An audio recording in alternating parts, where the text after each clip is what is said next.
우리가 오늘 이제 읽은 본문은 다섯째 인과 여섯째 인이 떼어질 때에 요한이 보게 된 내용, 이 내용을 기록한 말씀입니다. 지금까지 제가 세보니까 19번 정도 제가 요한계시록을 가지고 설교를 이제 쭉 했는데, 아무래도 지금까지의 내용이 잘 기억이 나지 않으실 것 같아서 간단하게 이제 정리를 하면, 전체 구조 안에서 지금 우리가 읽은 본문이 어디를 차지하냐면 1장에서는 요한계시록의 배경이 나오죠. 요한이 어떤 목적을 가지고 하나님께서 요한에게 이 묵시를 보여주셨는지, 묵시가 무엇인지 이런 배경들을 우리가 1장을 통하여 알 수 있고요. 2장과 3장에는 7개의 교회를 향한 하나님의 편지 형식의 말씀이 이제 주어지고 있습니다. 그리고 4장 그리고 5장은 하늘 보좌에서 일어나는 일들, 하늘 보좌 앞에서 일어나는 일들을 기록을 하고 있는데, 4장에서는 하늘 보좌와 그리고 그 앞에 있는 24장로 그리고 내 짐승에 대한 이야기들이 나오고 있고요. 5장을 위한 사실 배경이 4장이라 할 수 있습니다. 5장에 본격적으로 하늘 보좌에서 어떤 일이 일어나냐면 요한이 울죠. 두루마리를 열 자가 없기 때문에 요한이 웁니다. 그때 한 장로가 나섭니다. 어린 양이 있다. 우리에게는 어린 양이 있다. 어린 양이 나가서 두루마리를 받죠. 그 장면에서 모든 그곳에 있는 존재들이 영광을 돌리는 장면, 이 장면이 이제 5장까지의 장면입니다. 그리고 우리가 읽었던 이제 6장의 말씀은 그 두루마리, 그 봉인이 되어 있는 이 하나님의 말씀 책이, 그 인이 하나씩 떼어지는 그 장면이 이제 기록되어 있는 게 6장의 말씀입니다.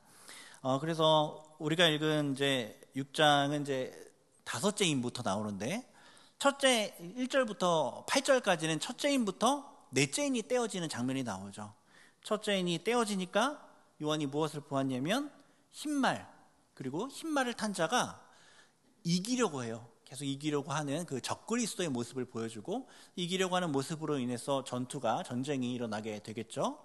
둘째 인이 떼어지자 피 같은 붉은 말이 보이고, 그 붉은 말을 탄 자가 화평을 다 제하여 버려서 내전이 일어나게 되는 장면을 다루고 있고, 세 번째 인이 떼어지니까 검은 말을 탄 자가 저울을 들고 측량을 하면서 일어나서 경제적인 궁핍함을 가지고 오게 되는 장면을 또 보게 되고, 넷째 인이 떼어지자 청황색 말이 나와서 사망을 이야기하고 사망으로 심판하는 그 장면이 1절부터 8절까지 나와 있는 첫째 인부터 넷째 인이 떼어졌을 때 요한이 본 내용입니다. 그리고 이제 이어지는 말씀이 오늘 우리가 읽은 다섯째 인과 여섯째 인이 떼어지는 말씀이라 할 수 있습니다. 첫째 인과 넷째 인이 떼어지는 이 장면은 참 어마어마한 심판이고 재앙이고 눈물 흘릴 만한 일들이라고 생각이 되어지지만, 사실 그 첫 번째부터 네 번째 이 모든 재앙이 하나님의 손 안에 있다는 것을 우리가 깨닫게 됩니다. 하나님이 하신 것이고, 그래서 이것을 통하여서 믿는 자들은 신앙이 더 견고하게 세워지게 되는 일들, 그리고 믿지 않는 자들에게는 경고의 역할들을 할 수 있는 것이 이 첫째부터 네 번째 인이 떼어졌을 때 나타나는 심판들의 특징입니다. 그게 이제 첫째 인부터 넷째 인에 나왔던 이야기고요. 이제 오늘 우리가 읽은 말씀을 이제 살펴보기 전에, 어떤 사람들은 이제 이 인이 떼어지는 순서를 가지고 이 순서대로 재앙이 임한다라고 말하는 어떤 사람들이 있습니다. 이 순서대로 이루어진다. 근데 요한계시록에 기록되어 있는 이 재앙들을 어떤 시간 순서로 해석을 하게 되면 큰 문제가 발생하게 됩니다. 큰 문제가 발생하게 되고 잘못된 해석을 하게 됩니다. 그래서 종말이 오기 전에 첫 번째 인이 떼어졌을 때 그 재앙이 오고, 두 번째 인이 떼어졌을 때 재앙이 오고, 이런 순서대로 진행이 된 게 아니라 이 모든 재앙들이 마지막 때 종말의 때에 계속해서 일어난다는 거죠. 반복해서 전쟁이 일어나게 되고, 반복해서 사람들이 화평을 잃어버리고 서로 싸우게 되고, 반복해서 사망이 오게 되고, 반복해서 경제적인 궁핍함, 서로를 가난하게 만드는 어떤 그러한 측량들, 이러한 일들이 계속해서 일어나잖아요. 계속해서 일어난다는 겁니다. 그러니까 순서대로 일어나는 것이 아닙니다. 그래서 이 책은 그런 순서를 파악해가지고 주님이 언제 올지의 날짜를 특정하기 위해서 주어진 말씀이 아니라, 이 마지막 때에 이러한 일들이 계속해서 일어나니까 깨어있으라, 그리고 힘을 내어라 성도여, 이런 목적으로 쓰여진 말씀이라는 것을 우리가 잘 기억하면서 오늘 말씀을 보면 될 것 같습니다. 다섯째 인을 떼었을 때 요한에게 보여진 이 내용도 이제 마찬가지입니다. 마찬가지예요. 어떤 종말의 때를 알려주기 위해서가 아니라 성도를 위로하기 위한 이제 말씀입니다. 첫째인부터 넷째인이 떼어졌을 때는 말이 등장했잖아요. 말들이 나왔는데, 다섯째인부터는 그 무시무시한 재앙의 존재가 나오는 것이 아니라 전혀 다른 존재가 등장합니다. 완전히 다른 존재가 등장하는데요. 그래서 우리가 일곱인이 떼어졌을 때를 그냥 얼핏 생각했을 때 일곱인 재앙이라고 생각하기 쉬운데, 일곱인이 떼어졌을 때 나타나는 재앙이라고 생각하기 쉬운데, 그렇지 않습니다. 다섯째 인이 떼어졌을 때에는 오히려 그것과는 정반대의 하나님의 위로의 말씀이 이제 주어지게 됩니다. 그러니까 다섯째 인이 떼어질 때 보여준 것은 은혜, 구원, 오히려 이것을 더 우리에게 상징해 주고 있습니다. 그 다섯째 인이 떼어질 때 요한이 본 것은 무엇이냐면, 그 무시무시한 재앙을 몰고 오는 말탄 자가 아니라 성도를 보았어요. 성도를 보는 겁니다. 성도가 주인공이에요. 그래서 성도들이 기도를 드리고 그 기도에 대해 하나님이 응답하고, 이것이 다섯째 인이 떼어질 때 요한이 보게 된 내용입니다. 그래서 9절을 보면 이 성도를 어떻게 묘사하냐면, 하나님의 말씀과 그들이 가진 증거로 말미암아 죽임당한 사람들, 그런 사람들을 성도라고 얘기를 하는데, 그 사람들이 기도를 드리는 겁니다. 그 사람들이 기도를 드려요. 그래서 9절의 말씀은 단지 죽임을 당한 순교자들만을 의미하는 것이 아니라 어떤 죽음과 같은 고난과 핍박 가운데 있는 모든 성도들을 대표하는 것이다 할 수 있습니다. 그래서 억울함을 당하고 또 하나님 말씀 따라서 이렇게 길을 걸어가다가 참 어려운 일들을 당했을 때에 하나님 앞에 간구하는 그러한 것들을 지금 묘사하는 것이죠. 세상에 대부분의 많은 종교가 신을 섬긴다 하는 많은 종교가 추구하는 것은 무엇이냐면, 신을 어루고 달래서 복을 얻어내는 것, 그것이 이제 목표라 할 수 있습니다. 신자가 최선을 다해서 신을 위해 헌신하고 신의 비위를 맞추어 주면 그 신이 신자의 삶에 찾아와서 이 땅에서의 삶을 편안하게 만들어주고 평안하게 만들어주는 것, 이것이 세상 종교가 말하는 어떤 신을 섬기는 자의 모습이라 할 수 있습니다. 특히 우리 한국의 신은 뭐가 많냐면 한이 많잖아요. 한이 많아서 새벽마다 빌어야 되고 밤마다 빌어야 되고, 그래야 이제 이 신자의 소원을 들어준다, 이제 이렇게 믿죠. 그런데 우리 성도들의 믿음은 그렇지 않습니다. 우리는 하나님을 따르는 길이 십자가의 길이라 믿는 사람들입니다. 십자가의 길, 고난의 길이고 좁은 문으로 좁은 길이고, 이것을 우리는 고백하는 사람들입니다. 그래서 이 땅의 복을 받고 이 땅에서 떵떵거리며 살기 위해서 주님을 믿는 것이 아니고, 이 땅에서 그저 말씀대로 살고 증인대로 살면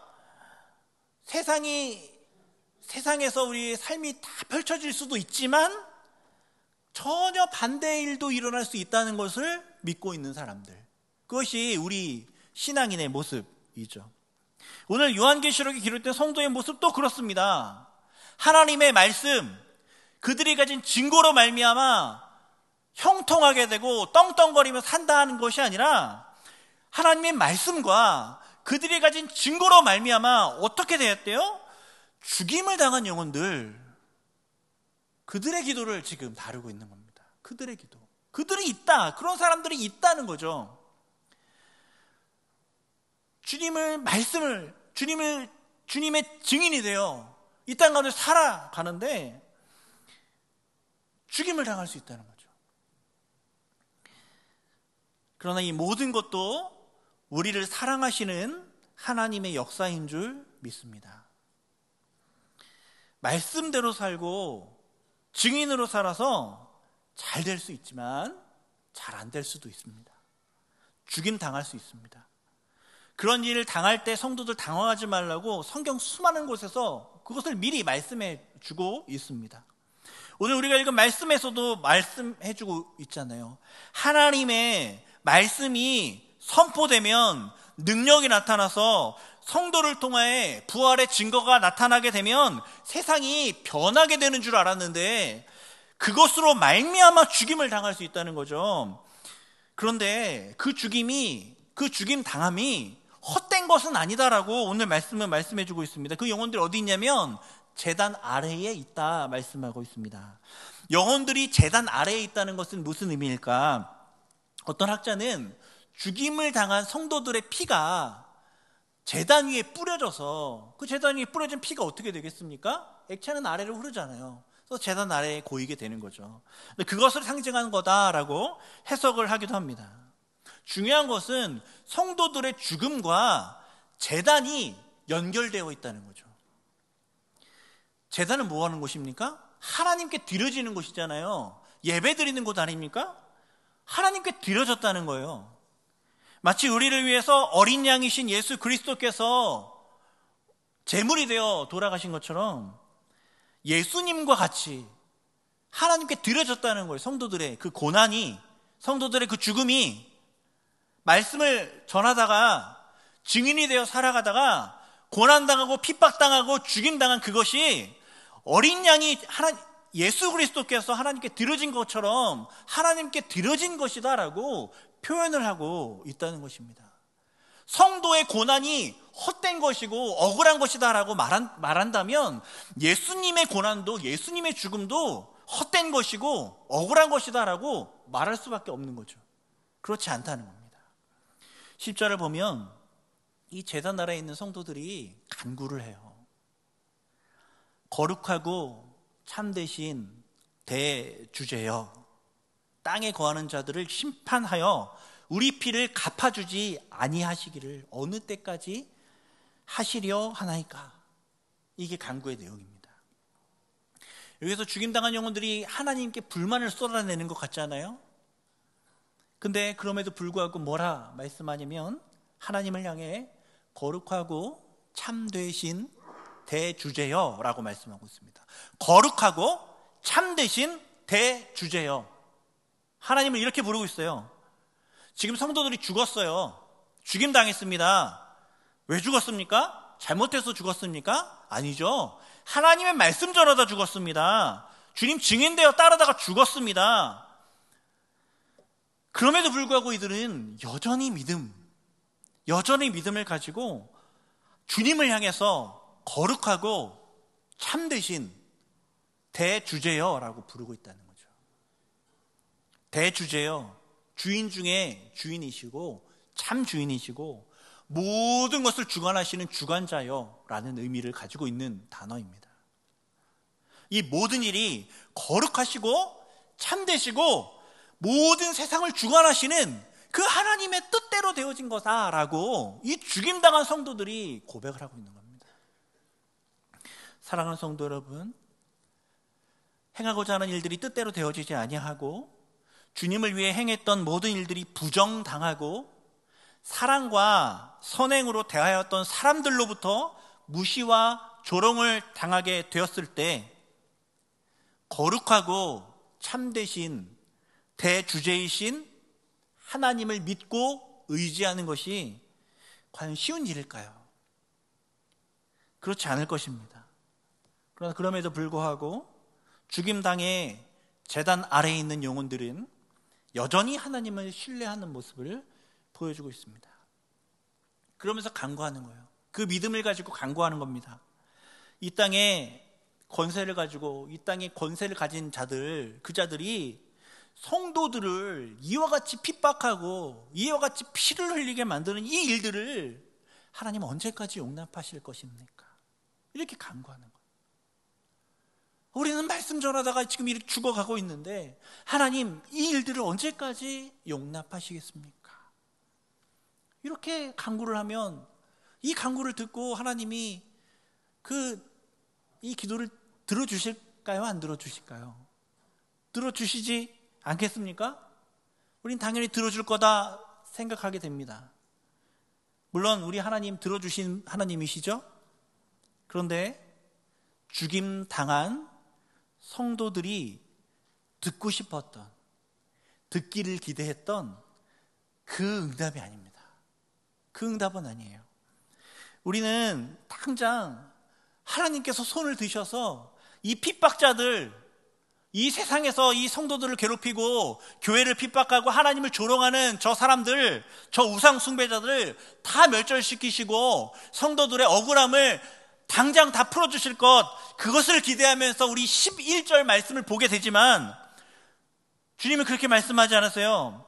주님은 어떻게 하시냐면 그들에게 흰 두루마리를 주세요. 그들에게, 기도하는 성도들에게, 죽임당한 성도들에게 흰 두루마리를 입혀주십니다. 흰 두루마기를 입혀주십니다. 옷이죠. 옷. 두루마리가 아니라, 두루마리는 책이고 두루마기는 이제 옷이잖아요. 흰 옷을 입혀주십니다. 그러면서 뭐라 하시냐? 잠시 동안 쉬어라. 그리고 그들의 동무, 종들과 형제들도 자기처럼 죽임을 당하여 그 수가 차기까지 쉬어라. 이렇게 말씀하십니다. 흰옷 입혀주시고 쉬라고 하시는데, 이 쉬라는 단어는 생기를 되찾다라는 의미도 가지고 있고 조용히 머무르다라는 단어를 갖고 있고, 이 원어를 따져보면 멈추다, 그치다, 이런 의미도 갖고 있어요. 그러니까 다 이제 해석을 해보면 결국에 말하고자 하는 것은 인내입니다. 인내하라. 조용히 인내하라. 언제까지 인내하라고 말씀하시냐면 그것이 너무 충격적입니다. 그들과 같은 동료, 종, 그들에게 속한 자들, 형제, 가족들, 그들도 죽임을 당하여 그 수가 차기까지 인내해야 된다 말씀하는 거예요. 너희들 형제, 자매, 종, 부모 다 죽임 당할 때까지, 그래서 수가 채워질 때까지 기다려라, 쉬어라, 이렇게 말씀하고 있는 겁니다. 이 장면을 본 요한이 참 기가 막히고 그러지 않겠습니까? 아니, 억울하게 제단에 뿌려진 피처럼 죽임당한 성도들이 그래도 믿음을 가지고 주님 어느 때까지입니까? 이렇게 고백을 하는데 그 부르짖음에 하나님께서 당장 멈춰줄게 라고 말씀하는 것이 아니라 안 끝났다. 너희뿐만 아니라 너희가 사랑하는 그 동료들, 종들, 형제들, 성도들 다 너희들처럼 더 죽고, 그래서 더 숫자가 채워질 때까지 기다려라. 쉬고 있어라. 은행 돈 갚는 것도 아니고 성도들 숫자가 채워질 때까지 죽어야 한다뇨. 우린 이 말씀 어떻게 해석해야 될까요?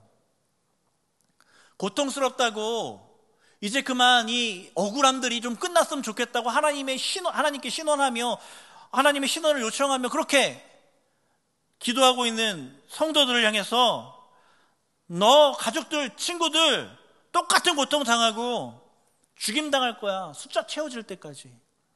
이렇게 대답하시는 하나님 앞에 정말 쉴 수 있을까요? 더 나아가 그 하나님 우리가 믿어야 되겠습니까? 이런 생각도 드는 것이죠. 예전에 저도 들은 이야기인데 영업 전략 중에 숫자를 가지고 경쟁을 시키는 일들이 좀 많이 있다 합니다. 모든 영업사원의 판매 숫자를 이렇게 다 이렇게 그래프로 만들고 수치화해서 다 벽에 붙여놓는 거죠. 크게 모두가 다 볼 수 있는 곳에. 그래서 높은 숫자를 달성한 사원에게는 상급을 주고 낮은 숫자를 달성한 이 사원에게는 급여를 삭감하면 이 기업의 판매 실적이 전체적으로 올라간대요. 실적이 막 올라간답니다. 그렇게 경쟁을 시키면 숫자 가지고. 어쩌면 이단도 그 방법 사용하는 것 같습니다. 그래서 오늘 말씀, 이 말씀에 그 수가 차기까지, 이 구절을 가지고 장난을 치는 거죠. 수가 차기까지 전도를 해야 되고 수가 차기 전에 그 수에 포함되어야 한다. 이렇게 이 실적을 올리려고 이 말씀을 가지고 해석하고 적용합니다. 그런데 여기서 수가 차기까지는 실적을 내는데 사용하려고 주어진 말씀이 아닙니다. 이 수는 어떤 수입니까? 성도들의 피눈물의 수죠. 예수 그리스도께서 십자가에서 흘린 물과 피방울, 그 수입니다. 지금도 수많은 성도들이 죽음과 같은 상황에서 제단 아래에서 하나님 앞에 피를 갚아주지 아니하시기를 어느 때까지 하시려 하나이까 하며 간구하며 하나님 앞에 피눈물로 기도하고 있는 많은 성도들이 있습니다. 그런데 주님께서 그 수가 차기까지 쉬고 있으라니 이 말씀 앞에 참 여러 생각을 하게 되었고, 그래서 오늘 말씀의 제목도 이렇게 정하였습니다. 이 말씀을 해석하기 위해서 우리는 시야를 좀 더 넓혀야 돼요. 이 본문만 보는 것이 아니라 이 하나님의 시선으로 이 시야를 넓혀 이해할 필요가 있습니다. 그리고 11절에 바로 나와 있는 이 말씀, 이 명령 바로 앞에, 쉬라는 이 명령 앞에 어떤 말씀이 있냐면 각각 그들에게 흰 두루마기를 주셨다, 기록이 되어 있죠. 하나님이 각각 주셨습니다. 그 수많은 영혼들에게 각각 모두에게 흰 두루마기를 주셨습니다. 하나님은 제단 아래에 있는 영혼들을 진심으로 대하시고 그들을 위로해 주시는 분이십니다. 성도들의 목숨을 가지고 실적 채우는 것처럼 그저 숫자 채우는 데 사용하시는 분이 아니시라는 거죠. 그들의 고난과 핍박에 흰 옷을 입혀주시는 분이십니다. 고작 흰 옷이라 생각할지 모르겠지만 고작 흰 옷이 아닙니다. 흰 옷은 성경에서, 오늘 요한계시록에서 흰 옷은 순전하고 의롭다라는 공표입니다. 공표. 온 세상에 나타내고 드러내는 겁니다. 그리고 너희들이 당했던 이 일들이 불의한 일이다라는 그 세상의 판정에 대한 무효 선언입니다. 너희들은 순전하다, 너희들은 왕이다 입혀주는 거죠. 무엇보다 이 흰 옷은 누가 입습니까? 예수 그리스도께서 입으신 옷입니다. 하나님께서 제단 아래에 있는 영혼들 한 명 한 명에게 예수님과 같은 영광의 옷을 입혀주시는 것이죠. 그들은 다 그 죽음에 대한, 아니 그들이 이 땅에서 포기했던 것보다 더 큰 영광스러운 상급을 받고 있는 겁니다. 우리가 고난 가운데 인내하며 기도할 때 종종 이런 경험을 하게 됩니다. 나의 고난과 나의 아픔이 변해서 면류관이 되는 그런 경험들을 우리가 하게 됩니다. 그때는 너무 아프고 너무 힘들었는데 또 너무 억울하기도 했는데 알고 보니까 그것이 하나님이 나에게 주신 면류관이었던 거예요. 그 고난으로 내 신앙이 성장한 것을 깨닫게 됩니다. 그 고난을 통해서 내가 하나님을 더 사랑하게 되었다는 것을 깨닫게 됩니다. 그 고난을 통해서 교회가 더 든든하게 세워졌다는 것을 고백하게 됩니다. 썩을 것을 버리고 썩지 않을 영원한 것을 받았다는 것을 깨닫게 되는 거죠. 내 육신은 죽게 되었지만 영원한 하나님의 상급을 받게 되었다는 것을 깨닫게 되는 것입니다. 이것이 손해가 아니라 이것이 하나님 앞에 상급이었다는 것을 깨닫게 되는 것이죠. 고난당한 영혼에게 흰 두루마기를 입혀주시는 주님을 만나게 되는 것이 이러한 의미를 가지고 있는 겁니다. 세상이 줄 수 없는 기쁨을, 평안을 우리는 그때 경험하게 되는 거죠. 그래서 우리는 우리 동물을, 우리 종들을, 우리 형제들을, 그들이 우리와 같은 고난과 우리와 같은 핍박을 당하는 것에 대해서 그것이 그들에게 영원한 저주가 되는 것이 아님을 우리는 믿고 있습니다. 그들도 하나님이 그들에게 고난을 허락하셨다면 그 고난을 통하여서 그들도 나와 같이 예수님을 담게 되고 흰 옷을 입게 될 것이구나. 우리는 그것을 소망하고 믿습니다. 그들도 고난을 통해 하나님께 더 나아가게 될 겁니다. 우리는 그 믿음을 가지고 그 수가 차기까지 흰 옷을 입는 사람들이, 고난을 통하여서 흰 옷을 입게 되는 사람들이 더 늘어나게 될 때까지 쉬면서 기다리고 인내하는 것이죠. 사랑하는 성도 여러분, 성도의 고난과 죽음이 같이 있다는 것을 믿으실 수 있기를 소망합니다. 그냥 억울하게 끝나는 거 아닙니다. 같이 있습니다. 우리가 하나님의 말씀 위에서 증인되어 살다가 당하는 그 어떠한 고난과 그 어떠한 핍박이라도 다 의미 있습니다. 다 같이 있습니다. 요한과 초대교인들 이 모습 보면서 너무 큰 위로를 받게 된 것이죠. 너무 큰 위로를 받게 되었을 겁니다. 그런데 여기서 끝나지 않습니다.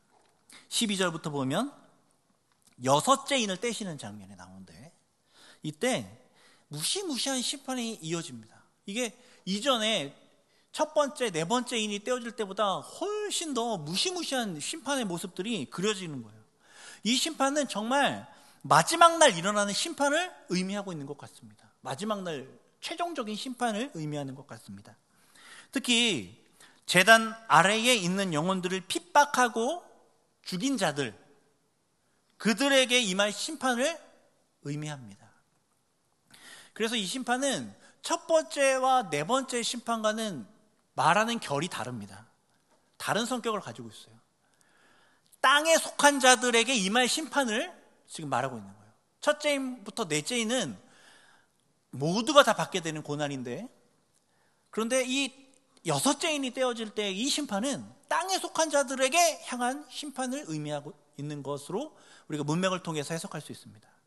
이 심판의 내용 보면 12절부터 14절 보면 큰 지진 나오죠. 해가 검어지는 거. 우리가 무슨 영화 같은 거 보면 이렇게 세상 마지막 날 했을 때 그려지는 그림들 있잖아요. 그런 그림들을 다 그리고 있습니다. 달이 피처럼 변하게 되고 별이 떨어져요. 우수수 떨어지게 되고 하늘이 떠나갑니다. 두루마기처럼 산과 섬이 옮겨집니다. 이것이 무슨 의미일까요? 이것이 무슨 의미일까요? 땅, 해, 달, 별, 이것은 이방인들이 의지하고 섬겼던 우상들입니다. 그리고 산과 섬, 절대 변하지 않을 거다 생각하는 것들, 그렇게 확신하던 대표적인 것들이 산과 섬입니다. 근데 그게 흔들리고 그게 효력을 잃어버리고 피가 되어버리고 떨어져 버리고 완전히 변해버린 겁니다. 그들이 디디고 의지하고 우상으로 섬겼던 땅, 천체, 절대 변하지 않을 거라 생각하며 의지했던 산, 섬 다 흔들려 무너지고 떠나가 버리는 거죠. 마지막 날에 정말 지진이 있고 해가 정말 검어지고 달이 붉게 변하고 별이 떨어지고 산과 섬이 옮겨질 수도 있지만 그렇지 않을 수도 있습니다. 이것은 구약 성경에도 암시하고 있는 것처럼 우상 숭배하던 자들이 그들이 섬기고 있었던 그 우상들이 철저히 무너지게 되는 것들을 경험하게 되고 하나님의 진노를 받게 되는 것, 그것을 지금 상징하고 있는 거죠. 하나님을 대적하고 교회를 대적하고 성도를 조롱하던 우상 숭배자들을 향한 역전, 그것을, 그 심판을 말씀하고 있는 겁니다. 돈을 가지고 명예를 가지고 세상의 지위를 가지고 하나님을 무시하고 교회를 무시하고 성도를 핍박했던 자들에게 심판이 임하는데 그들이 그렇게 자랑하던 것, 그들이 그렇게 의지하던 것들이 완전히 박살나게 되는 그 심판으로 임하게 된다, 이렇게 말씀하고 있는 거죠. 그래서 그들은 어떻게 됩니까? 그들이 의지하던 것들, 그들이 섬기던 것들이 다 박살이 나니 그들이 어떻게 됩니까? 15절부터 17절에 나와 있습니다. 땅의 임금들과 왕족들과 장군들과 부자들과 강한 자들과 그들에게 속한 모든 종과 자유인이 굴 그리고 산들의 바위 틈에 숨어서 산들과 바위에게 부탁을 합니다. 무슨 부탁하냐면 산과 바위야 우리 위에 떨어져서 보좌에 앉으신 이 얼굴 그 하나님으로부터 우리를 좀 가려주고 차라리 우리를 그렇게 뭉개줘라 이렇게 지금 부탁을 하고 있는 겁니다. 그 진노를 받느니 차라리 너희들한테 깔려 죽겠다 하면서 산들과 바위에게 부탁하는 그러한 모습을 보여주고 있는 거죠.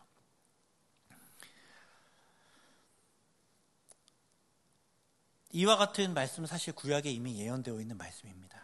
이사야서 2장 19절에서 21절 말씀을 우리 함께 보면 이사야서 2장 19절 말씀 보면 사람들이 아멸과 토굴로 들어가요.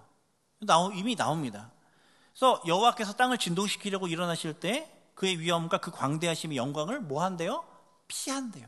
피할 거다. 20절 사람이 자기를 위해 경배하려고 만들었던 은우상 금우상 그날의 두더지와 박쥐에게 다 던지고 하나님 이렇게 하실 때에 21절 아멸과 험악한 바위 틈에 들어가서 여호와께서 땅을 진동시키려고 일어나실 때에 그의 위엄과 그 광대하심의 영광을 피한다. 미리 지금 나와 있는 말씀이죠.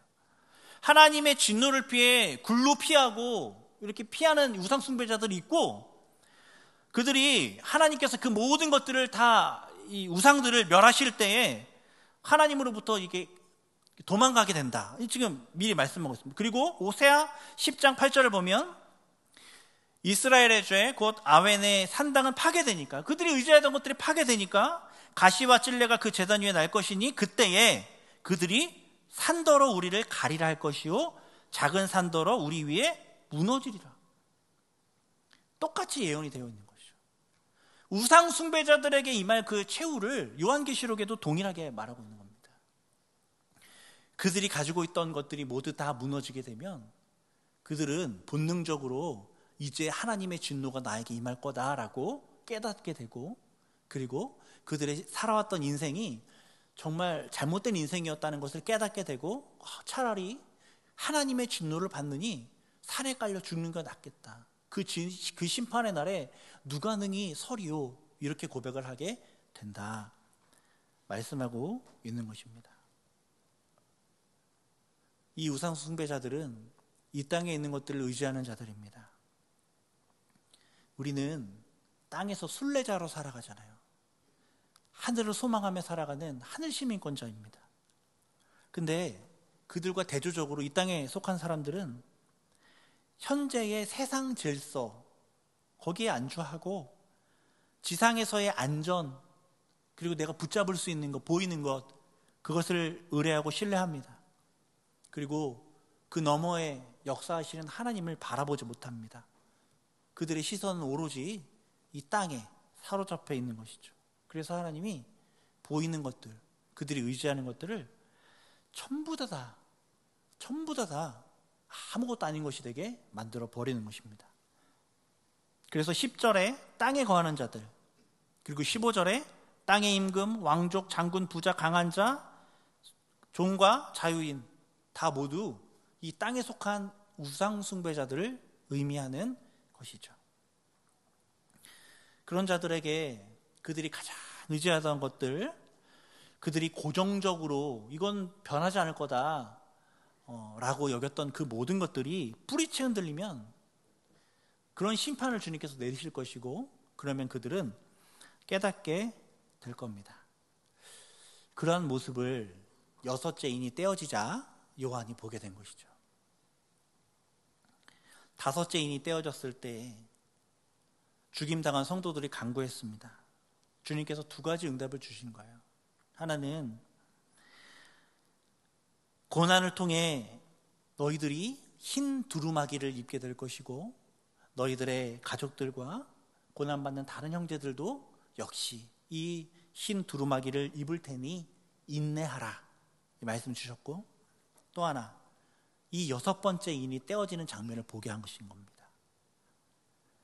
이 우상 숭배자들의 최후 너희들을 핍박하던 그 자들의 최후가 어떻게 되는지 그날이 되면 떵떵거리던 그 우상 숭배자들도 세상의 것들을 가지고 성도들을 조롱하고 손가락질하고 핍박했던 그 어떤 사람도 능히 설 수 없게 될 것이다. 능히 설 수 없게 될 것이다.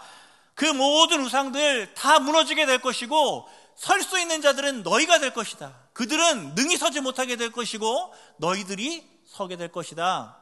지금 그 응답을 주님께서 말씀해 주고 있는 것이죠. 그래서 이 능히 설 수 없을 것이다라는 이 6번째 이 극심한 심판의 말씀은 이 땅의 것을 의지하는 자들에게 향한 심판이고 성도들에게는 위로와 격려가 되는 말씀인 것입니다.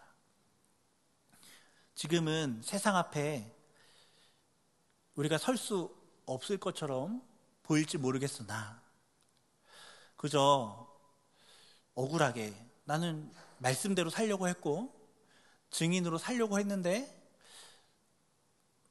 이상하게 나에게 고난과 핍박이 찾아오게 되는 것 같아 슬픔 당하고 있을 수도 있겠으나 아니라는 거죠.